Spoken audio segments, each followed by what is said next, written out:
Twongeye kubasuhuza mu bakunzi ba Ishuri TV, tukaba tugiye kurebera hamwe uburyo wahisha ibintu muri computer yawe cyangwa se wahisha dokima zawe muri computer yawe ntihagire undi muntu ubibona.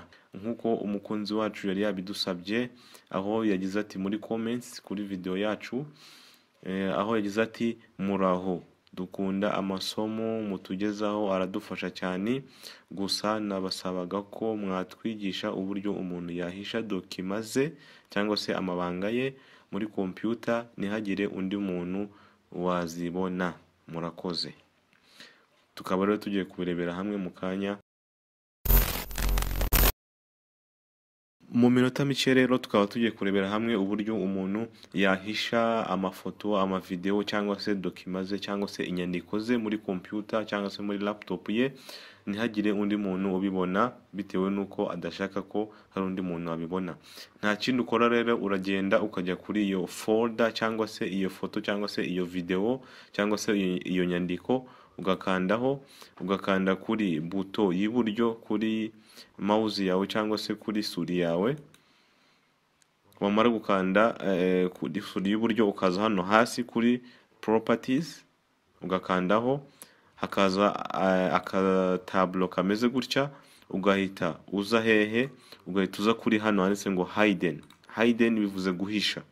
Wamara kugakandaho ugahita ukanda apply, ugahita ukanda OK, ugahita ukanda OK. Urareba ko iyi folder ndizi zose n'izindi ntabwo bisa. Iyi ngiyi isa nkaho yijimye, ariko ntabwo bitubuza kugira gute kuyifungura. Urebe n'amafoto ushobora kuyafungura akagaragara.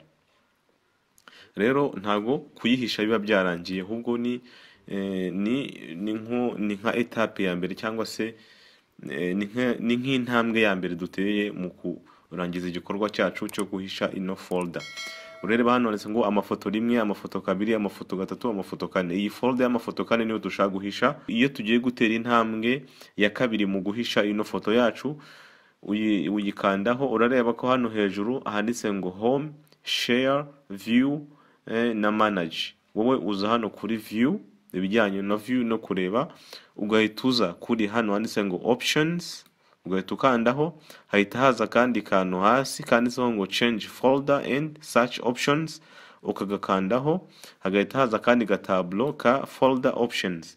Iyo kaje kano gatablo, uza hano nanone kuri view. Iyo umaze kuza hano kuri view, uhita uza hano kuri don't show hidden files, folders or drives.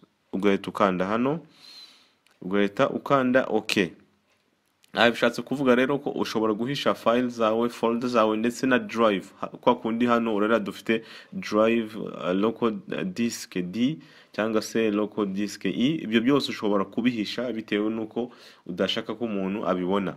Noneho iyo haje kano ga folder options, uhituza hano kuri don't show hidden files, folders or drives. Ugahita ukanda apply, ugahita ukanda OK. Urareba ya folder ya kane igize gute? Ya folder ya kane iragiye.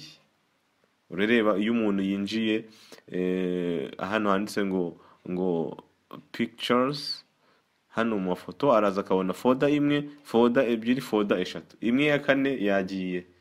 Iyo rero ushatse kuyigarura kuko ari wowe nyirayo ushaka kuyireba, nanone unyura muri za nzira twaciyemo.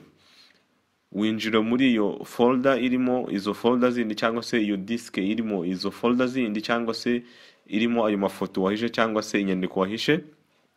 Uhituza hano hejuru handitse ngo view, ugahita usubira handi kuri options, ukaza kuri change folders, ugahita uza nanone hano ukajya kuri view, none ugahita ukanda kuri kano hakanditseho ngo show hidden files, folders and drives. Bivuze ngo nukwerekana bya bindi twari twahishe. Ugahita ukanda kuri show, ugahita ukanda kuri OK. Urareba ko ya folder ya kane ihise igaruka. Kugira ngo nanone igaruke ise nk'izindi, urareba ko ise nkaho itagaragara neza, uhita none uyikandaho nanone, ugahita ukanda kuri suri yawe cyangwa se kuri mouse yawe ku kabuto k'iburyo, ugahita uza hano kuri properties, ugahita uza aka kavivuye ka hidden ugahita ugakuraho gutya, ugahita ukanda apply, ugahita ukanda OK, ukongera ugakanda OK. Urabona ko igarutse uko yari imeze mbere, tukaba tufite icyizere ko hari icyo mwungutse muri iyi video tubagejejeho mu minota mikeya. Murakoze, naho ubutaha. Ntimwibagirwe gukora subscribe kugira ngo mugerweho n'izindi video nziza. Naho ubutaha, murakoze, Imana ibarinde.